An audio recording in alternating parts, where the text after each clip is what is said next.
So the fact that this mix ecosystem currently doesn't exist is a big part of the reason why many people have proposed decentralized mixing. And there are a variety of reasons for decentralized mixing, some of which we've talked about, in that there is no bootstrapping problem. So the reason there's no bootstrapping problem is that in decentralized mixing, you don't go through a particular dedicated mix service. Instead, you find a community of peers who all want to do mixing.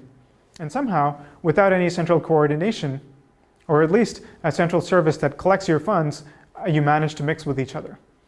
So that avoids the bootstrapping problem, because as long as there is enough interest from Bitcoin users, they can meet with each other and start mixing. How to do that, we'll see in a second.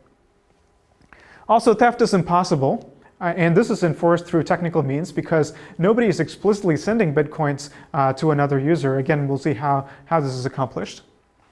It could possibly provide better anonymity, and we'll look into more details on that as well. And finally, I just want to point out that this is just more philosophically aligned with Bitcoin. If you can get rid of having to have a centralized service for some purpose, then there are a lot of users who are Bitcoin users who find that appealing. So how might this work? The main proposal for decentralized mixing is called a coin join, and this is something that was proposed by Greg Maxwell, who's a core Bitcoin developer, who we'll meet again in the next lecture, actually. So what he proposed is different users coming together to create a single Bitcoin transaction, and what are the outputs of this transaction, we'll see in a second, but somehow create a single Bitcoin transaction that combines all of their inputs, presumably of equal value. Now let's think about this for a second. What is necessary in order for these three users to create a single transaction? Well, one way of thinking about it, we might imagine that in order to produce a signature, somebody has to collect all three private keys. That's not actually how it works, though. In Bitcoin, all the signatures corresponding to the different inputs are totally separate. So each input signature is entirely separate. So what it allows the users to easily do is create different inputs that correspond to different users and also different output addresses that correspond to different users and randomize the order between them. So in this situation, maybe the users participating in the protocol might necessarily have to know which input address corresponds to which output address, although we'll see in a second if we can avoid that as well. But certainly someone looking at the blockchain, looking at only this single transaction, even if they realize that this is a coin join transaction, will not be able to find the mapping between the input and the output. It's that simple. That's the essence of coin join.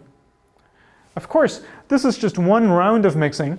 On top of this, you have to apply the same principles that we talked about before. So the principles that I discussed, they're not only for centralized mixes, they apply essentially with very few modifications even to the coin join scenario. So you want to do a sequence of coin joins. You want to make sure that these chunk sizes are standardized, so that you don't introduce new side channels, etc., etc. Okay, but let's look into this single transaction though. Exactly how would this work? There are a lot of details that are still not clear. So let's look at this in algorithmic form. So if we write it out like this, what needs to happen is that a group of peers who all want to mix somehow need to find each other. That's the first difficulty. And then they have to exchange their input and output addresses with each other. And one of these users, it doesn't matter who, will construct this transaction, not yet a signed transaction, but just the transaction that corresponds to these different inputs going to these different outputs. And then they'll pass it around to collect signatures from each of the peers. Now, if the peer who constructed the transaction were disruptive and, for example, left out one of the peer's outputs, then the whole thing will collapse, because when that particular peer gets the transaction in order to sign it, they will simply refuse to sign. And the process will not be able to go forward.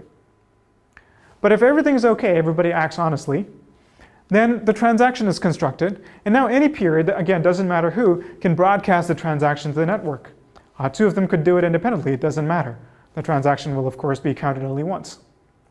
So that's it. That's the whole protocol.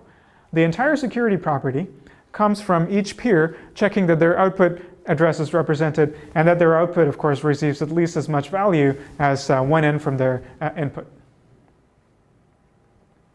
So that seems simple enough. But what are the remaining problems here? Well, there were three problems. One is, how did this group of peers find each other, right? And the second is that, as I described in the previous slide, this protocol involves each of these peers finding out the mapping between inputs and outputs, or at least one of those peers. So that seems like a problem. In fact, I want to point out that this is a worse problem for decentralized mixes than for centralized mixes. And why is that? In the centralized mixing case, you could hope that these different mixes are run by entirely different entities who are not colluding with each other. And at least in some cases, these will be reputable real-life entities who you would imagine have incentives not to collude with each other because they have different goals or for whatever reason. Again, the reasoning is similar to Tor. You have a variety of different types of people who are running Tor nodes. They don't all have the same incentives, so we imagine that they're not all going to collude with each other, and also that they're not all going to get compromised by the same attacker. A similar principle holds for decentralized mixes, and that only works because you know something about the identities of these mixes. So these mixes, having known identities and being reputable entities, helps anonymity in this case. We don't have that luxury with decentralized mixes because we have no idea who any of these peers are, right? So it could be a single attacker creating lots of Sybil accounts, and accounts in the sense of just creating lots of Sybils, and trying to get into every single coin join transaction that's ever carried out in order to learn these input-output mappings. And so even if you do a series of coin joins, it might be the case that in each of those coin joins, at least one of the participants was an attacker or was controlled by the same attacker, in which case your entire anonymity is lost. So that seems like a problem. And a third problem, and kind of a tricky one, is denial of service. What does this mean? Well, it could happen that after providing the input-output pairs, one of the nodes disappears and refuses to sign the resulting transaction. So the transaction is not able to proceed forward. And secondly, even after creating the signature, before the transaction can get broadcast to the network and confirmed in the blockchain, one of the nodes who might be malicious might take this input and spend it in some other transaction that's unrelated to this coin join. And so this coin join will look like a double spend attempt and will be rejected by the Bitcoin network. So that's another way in which you can launch denial of service against coin join. So now let's look at what are some possible solutions to each of these three problems. Well, the first one, how to find peers, is a very simple solution. It's not a perfect solution, but people consider this to be somewhat okay. You simply use an untrusted server. It's sort of like a watering hole where different users can connect and find each other, but the server is not necessarily involved in any way that the users have to trust in running the protocol. Right. And as we're going to see, each of these steps for solving these problems introduces a little bit of engineering complexity. So this already requires a whole peer-to-peer protocol for finding these coin join peers on top of the Bitcoin protocol. And we're going to see similar factors that introduce engineering complexity for solving each of the other problems. So the next one, how do we solve the anonymity problem? Well, there's a simple straw man solution. You can frame the anonymity problem in this way. You need to communicate the set of inputs to all the peers, and also you need to communicate the set of outputs, but break the linkage between the input and the output. Now this becomes a communications anonymity problem instead of a Bitcoin anonymity problem, right? Because it's simply the matter of communicating these output addresses that needs to be unlinked from communication of the input addresses.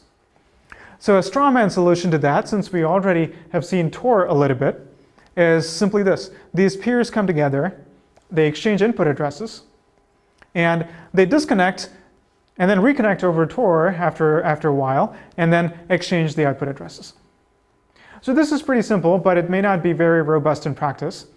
A better solution might be to build a special purpose anonymous routing mechanism for these participants to utilize just for this protocol. And there are things called decryption mixnets that allow you to do exactly that, and such solutions have been proposed. So let's move to the third problem, which is a denial of service attack.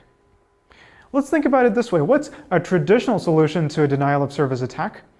Well, one possible solution to a denial of service is to make it a little bit expensive for the client to connect to the server and to to receive service. Well, this is not a client-server model, it's a peer-to-peer model, but we can still try to adapt the same principles. And that's the principle behind the first two of the proposed solutions for denial of service, either a proof of work or a proof of burn. So what do I mean by this? Proof of work is simply repurposing the algorithm behind Bitcoin's proof of work to require each of these peer nodes to do a little bit of computational work before they can join a coin join protocol. And the rationale is that if the adversary is going to disrupt every coin join that exists out there, they're going to be burning a lot of computing power, which will make it very expensive for them. Proof of burn is a similar concept. It's also called fidelity bonds in Bitcoin. It allows you to irreversibly destroy some Bitcoins that you own by sending it to an unspendable address, thereby proving that you've made a little bit of an expensive signal in order to get into this system. So that's the rationale between the first two solutions. The second two solutions, next to the third and fourth, also have a similar rationale, which is to identify the malicious participant, one or more malicious participants who launched the denial of service, to kick them out and to run the coin join with the remaining participants. And that could be done if you trust the server a little bit to carry it out. It could also be done in a purely decentralized manner, like this paper called Coin Shuffle proposed. And they came up with a cryptographic blaming protocol for doing this. And it involves something called zero knowledge, where you learn at least one of the players who misbehaved without necessarily learning much more about what happened. And then the rest of the peers can then redo the protocol. At various points, I've talked about side channels, so let's look at an example of that. And I want to point out that these side channels can be very tricky. Not all the mixing in the world can save you from what I call high-level flows that could be identifying. And here's a neat example of this. Let's say user Alice receives a very specific amount of Bitcoins, let's say on a weekly basis as income, and has the habit of always automatically and immediately transferring, let's say 5% of that to her retirement amount. Right? So think about the patterns that will be visible on the blockchain here. No matter what she does to obscure the link between the address at which she receives her income and the address to which she transfers to her retirement account, the patterns here are going to be uniquely identifying because this is a very specific value. And the 5% of that is also going to be a specific value. And there's also a timing pattern. Every time money appears here, every time money goes to this address as well. So this is a problem. How do we protect ourselves from this? Well, one suggestion that has been proposed is not only in the context of mixing, but even in the context of regular Bitcoin wallets where users are not even trying to do any mixing, is by Mike Hearn. And he calls this merge avoidance. Merge avoidance is a very simple idea.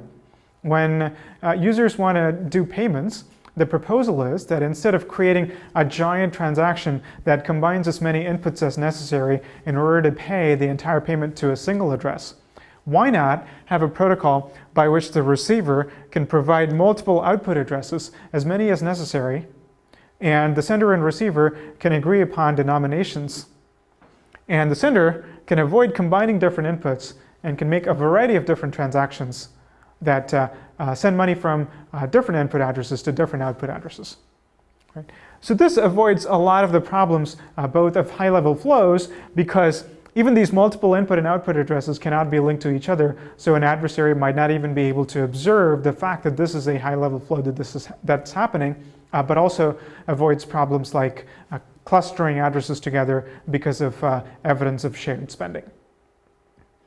And this is a proposal that one could think about incorporating right now into Bitcoin-based payment flows in order to improve anonymity for everyone.